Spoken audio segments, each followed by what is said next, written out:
What are the biggest problems facing Point Embroidery and Screen?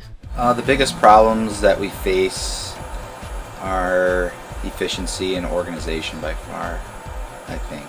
A lot of times a job will come in and we can't find the product.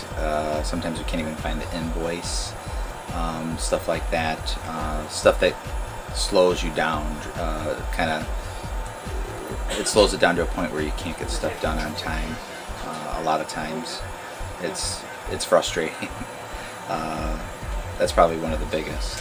What did you learn from Joyce? A lot of the things I've learned is I had no idea what the cost of doing a project was, what it was costing me to do a particular project. So that's one thing I have to work on, is learn to find out how much time it's taking me and what's the cost involved with that, and then association with pricing, which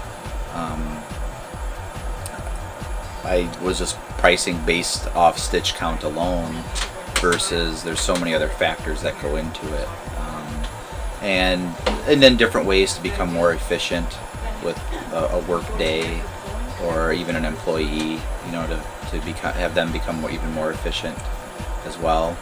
What's the first thing you plan to do after Joyce leaves? The first thing is we're going to try to declutter a lot more of the stuff to give us more room.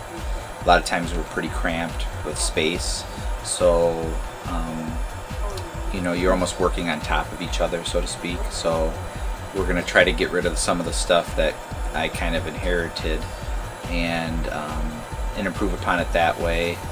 I'm going to revise my pricing structure, I think.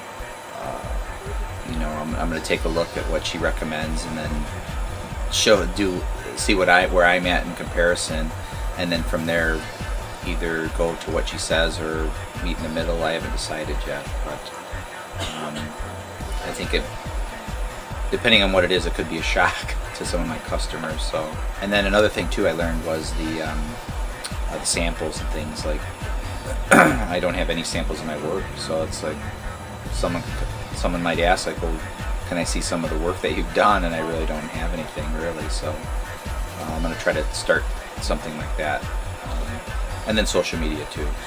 So there's a lot. There's a lot. Yeah, there's a lot. Yeah, there's a lot of stuff to do. So. Are you excited to get started? Yeah, I'm nervous, excited. I always like going into uncharted territory, so this is definitely going to be a little different. I'm still learning myself, so I've really only been learning for 3 years and not knowing anything about it. So every day you're always learning something new. So this is definitely going to be a different direction I want to take it.